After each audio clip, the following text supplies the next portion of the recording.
What is up, team? Welcome back to the Red Storm Rapid Reaction Podcast. I am reacting to this game. I'm sorry I missed the previous two. I promise you I wasn't running away from the losses. I wish I could have been there to talk you folks off the ledge. But St. John's gets a much-needed win, 90-77 against the hated Hoyas.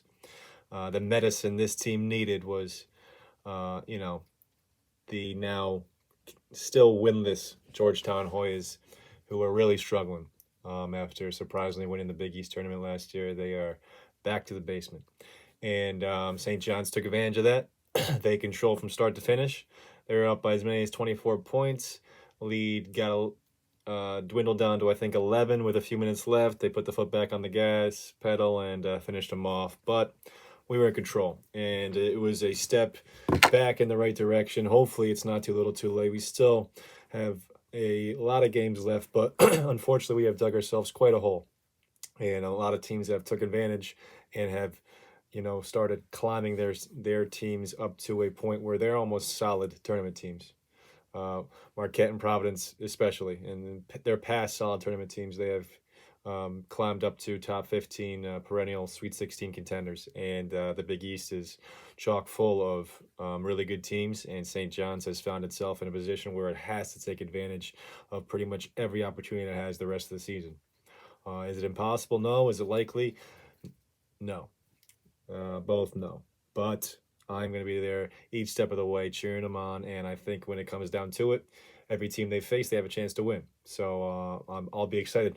And I'll be eager to watch them each game. Today, we saw some good signs. Champ finally saw some shots fall through the hoop. He finished with 27 points, 5 rebounds, 4 assists, 6 threes, 6 for 12. I will say, I don't think these shots were much different than the shots he had been getting during this 4-game stretch. Maybe he had a little bit more energy. Maybe Georgetown's not the best defensive team, but a lot of these shots were three-pointers or deep twos or jump shots that were guarded pretty well, and tonight he was feeling it. So I'm not sure what that tells you. I'm just saying I'm never surprised when he has a cold shooting night or a really hot shooting night, because they're always the same shots. And I don't find them to be particularly good shots for the average player, but he's proven he can make them. In those last 4 games, people are questioning, what's gotten into him, what's going on. I think it's more of a slump than anything else, although against Providence, there was a few times where he looked like he was hesitating. And Champ, as good as he is, and basketball players as good as they are, they do have mental lapses, and confidence wanes from time to time, and it's part of being a basketball player. And Champagny was able to finally get going for our sake, because we need him. We need him to score baskets. And tonight we got contributions from a handful of guys, but he really led the way. Aside from him, we had 4 other players in double figures. Soriano was second on the team with 14 points and 9 rebounds. He continues to improve throughout the season, especially on the offensive end. He's getting more and more confident. He had that one real nifty play today where he led the break, got the ball around half court and led the outlet to Posh, who then had a nifty almost tip pass back to Soriano, who ran the floor and for a nice dunk. He was 6 for 6 today, 2 for 3 from the line. Did have 4 blocks as well and 0 turnovers. So the offensive end and the blocks, the defensive presence at the rim is something that's really shown signs of life as the season progresses, and hopefully continues to do so. Defensively, I think we ask him to do too much still. Switching on the perimeter, he gets beat a lot. And in the second half stretches where Georgetown was able to create some momentum and was able to close the gap, as little of a threat as it may have been, it was when their guards were attacking and they were being able to get in the paint off switches. And that happened a handful of times. Tonight, his offensive production, his blocks offset that completely. But against good teams, they're taking advantage of that. Wheeler, another good game for him, 13 points, 4 rebounds. He's getting more and more confident, especially around the rim, knowing that he can fill some gaps, catch some baskets around the paint, and finish with dunks. The 3 tonight wasn't there, 1 for 5, but I thought all the shots he took were good looks, and they're starting to really respect him out there, and that's opening things up for everyone else. Posh, 10 points, 7 rebounds, 6 assists, 4 steals, 3 more offensive rebounds. Might have got his hands on a couple more tips. 5 for 9 from the field, didn't take a 3. Just an overall super efficient game, and he didn't score as much as he did against Providence. We didn't need him to do that. He was an overall great floor leader, led the charge, got guys easy baskets, and had a good overall game. I will say he was getting beat on the press defensively at the point of attack a little bit too much tonight. That goes for pretty much all our guards defensively. When we were looking bad on defense, it's because we're letting guys just fly by us. And if they're flying by us at the head of the press, they're getting a head start, pretty much a sprinter start on a 4-on-3 advantage. So we got to do a better job there, not taking so many risks. 90 to 77s at a lot of points. We had the third highest rate pace of play in the country. So no surprise there. And then Wusu, my man, finished with 11 points, 3 rebounds, 3 assists, 4 for 10 from the field, 1 for 4 from 3. I thought maybe 1 or 2 of those threes, he was eyeing them down, didn't need to take those. The first one he took in the game was completely in rhythm, switched it. When he's got his feet set and in rhythm, he is proven to be a reliable 3-point shooter. Did a good job tonight facilitating too. I don't think he held onto the ball as long as he has been during this stretch of lower than play than we had seen him before. I'm not going to call it terrible. I know some guys were really, really getting on him. I think he still brings a lot to the table. If the one thing he can't do is finish around the rim, I'm not worried about that as much as I would be if I could say he can't shoot or he can't pass or he can't rebound or he can't play defense. He's struggling around the rim. A lot of that is mentally. A lot of that is he's not the most explosive athlete. And another factor is he's such a good passer that people are playing him not to finish. So he's left there, hoping to create for others, and he's forced to finish, and he's struggling now. But a 6'4" strong dude like that who can get in the paint, I think he'll get better at that. I think he'll find his way. He didn't struggle this much last year. It's a really relatively short stretch of a career where he's struggling. If he can find a way to be a more consistent finisher, then what's his weakness? Turns it over a little bit too much, sure. But I think he's a really good all-around player and a guy who I'm super happy to have here. NY, some solid minutes. Stanley, I thought, played some solid minutes. I love the way he's able to play defense on the perimeter. So what we ask our big men to do, it wouldn't be my first choice, but that's what we do. And when it comes down to it, he's much better than Soriano, switching on the perimeter defensively. He boxes out well. He busts his ass today. He was 2 for 3. Had that nice finish on the baseline. Had that nice tapping in the first half. Coburn hit a 3. Had another nice dunk on a break. He's not the best defender. He's not very comfortable with the ball unless he's shooting. But if he can find that niche where he is, comfortable at least taking a few threes a game and spreading out the defense and opening things up for others, I think he can be a real valuable asset. Because Mathis is being defended less and less as the season goes on, and Mathis does a great job impacting the game on defense, on the boards, and other areas. Tonight he had 4 rebounds and 4 assists, even though he only had 2 points. There are times where we need to have a guy out there who can stretch the floor, play another shooter, either next to Posh or with Posh and with Sue. Smith, we gave him some minutes tonight. I thought he played pretty well aside from the fact that no shots fell. And it's easy to look at a stat line and say 0 for 3 from the field, 0 for 2 from 3, 0 for 1 from the line, no points. But I thought he did some things well. Some of those drives to the basket, shots didn't fall. He was comfortable shooting the basketball. I thought he had a nice driving kick in the first half off a nice sequence where Wasu drove into the paint, kicked out to Smith. Smith then drove into the paint, kicked out to Coburn, who hit a 3. Gave us a big shot in the first half when Georgetown was closing the gap a little bit when the starters were getting a rest.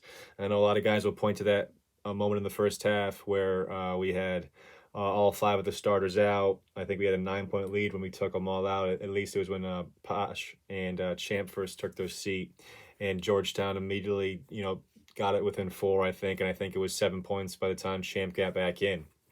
So it wasn't a huge difference in the score differential, but I'm sure guys are pointing to that as, not needed substitution.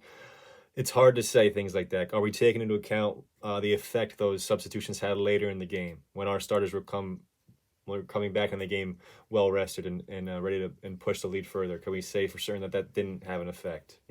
I was saying to myself, I don't want both Champ and Posh out of the game right now. We had a chance to push that 9-point lead to 11, 12, 13 right off the bat. We kind of stand still there for the next 5 minutes, but who knows what impact those subs have at later points in the game when our guys may be fresher than they would have been if we didn't have those subs early in the game. And for better or for worse, Coach Anderson trusts his guys. He wants to have a deep team. And tonight, 13-point win against Seton Hall on the road in a similar situation, playing in one of these high school type gyms with students only. Similarly, we went real deep into the bench, pressed for the majority of the game, had a high pace to the game, good tempo, and we were able to get double-digit wins on the road. So there is something to be said about having these deep benches and having a deep rotation. Wouldn't be my preference as a coach, but there are more than a few ways to skin a cat, or whatever the hell they fucking say. Who's skinning cats? Why does there have to be more than one way to skin a cat? That's what I really want to know. Some negatives. Okay, it wasn't all perfect out there tonight. We did give up 77 points, but I thought the offensive rebounding in the first half especially was a weakness. Georgetown was getting to the paint, getting inside big bodies inside the paint and taking advantage. They did have 13 offensive rebounds overall, though. We did out-rebound them 44-40, so we are getting better as a rebounding team as the season goes. Like I said about Posh, and most of our guards were getting beat on the perimeter defensively, and our bigs, when they are forced to guard on the perimeter, are not so much forced, but asked to guard on the perimeter. That's where we get beat. And tonight, Georgetown was 9 for 24 from three, so that's a pretty good number, 37.5%. It's not like they weren't hitting threes at a good clip, but if we're giving up threes because we're getting beat on the perimeter, that's an issue. And it's not because I don't think it's not because we have guards who aren't capable of keeping guys in front of them. It's because we're trying to be too aggressive at times. I know our system is predicated on pressure, but there are some concessions you have to make when things aren't working, and that could include a less aggressive defense in the half court, keeping your man in front of you, and seeing how that pays out. Of course, Coach Anderson knows what he's doing as well, and he's going to do what he thinks is best for the team. Lastly, like a part of that, with the guards getting beat on perimeter, it's the bigs getting beat on switches. But it's getting better as the season goes on. I think Stanley's the best of the big men in terms of holding his own on that regard. And Soriano, I don't think he'll ever be great at it, but hopefully he can get better and better as the season goes. Positives, the passing, the distribution. Tonight we had 21 assists on 35 baskets. That's a really good number. Only 9 turnovers. It's a really good number, especially when we scored 90 points. Bunch of guys got pretty good contributions on the assist side. Posh had 6, Champ had 4, Mathis had 4, Wusu had 3, Smith had 3. So a bunch of guys getting in there, and of course, you can only get assists if the shots go in. So a lot of that is just people making shots tonight, but they go hand in hand. Good ball movement, good flow. I really did see in the second half a concerted effort to run some sets. I swear to God, we ran the flex on one possession. St. John's ran the flex offense on one possession. It's like they must have played Providence the last game or something, and ended up with a Posh layup down the middle of the paint when the defense broke down. So we have seen more and more screens. We have seen more and more looks to get Champagny free for some shots. Tonight there was that one example. Donnie Marshall was kind of exaggerating a little bit when he was saying it was an unbelievable play design. I think they just ran Champ off a simple, semi-curl screen top of the key. We hit him for a 3. Wasn't even wide open. It was a pretty good look. But when shots go in, it's like, wow, look at that. No, shots just go in or they don't sometimes. And it is good to see some more and more looks and some more and more attempts to get him, the team flowing in the half court. But everything looks better when shots go in. I thought the contributions from all 4 bigs tonight is another step in the right direction. There's some potential as a group there. I think Soriano as, the focal point in the paint, the 5 that kind of controls the interior offensively. He's a lot closer to being that than he is defensively. Wheeler, the versatile forward. He can score. He can pass. He can handle. He can rebound. When he's playing really well, he's proven to be a legitimate Big East contributor and most likely one of our 4 best players and the guy who's going to play 20 to 25, upwards of 25 plus minutes a game the rest of the season. And then NY and Stanley both bring good energy. I think they're both better defensively than they are offensively. They both really work hard. They know that they have to earn those minutes. They play physical for their size. They both set screens. They both look to box out. They don't have the offensive potential as the other 2 guys. So a little bit of offensive defense there, but all 4 guys are showing they can have contributions, and I think they're all improving as the season's gone on. And lastly, the biggest positive is just again where we started. Champagne getting going, 27 points, back in the groove. We're gonna need him to keep scoring, keep being aggressive as we continue on with the season. We got Butler on the road the next game. We definitely have some revenge on our minds. We blew, I think, a 16-point lead there last year, kind of ruined our momentum that second half of the season. So we owe them big time, and that's a team we should be planning on sweeping in the Big East. We got our first sweep tonight. Get that win. You're at 5-6 in the conference. Then you got those two huge home games at the Garden against UConn and Villanova. And it will be a lot different going into that 2-game stretch beating Butler than it would be if we were to lose Butler and back to square one. All right. The Providence loss was tough. I don't really want to get into it too much. Everyone saw it, lived through it. It was tough. Felt like one of those games, like no matter what, we were going to pull it out. We were down, but we kept finding a way to score baskets, and it seemed like it was almost 17 games in one, and no matter what happened, we just couldn't get over the hump.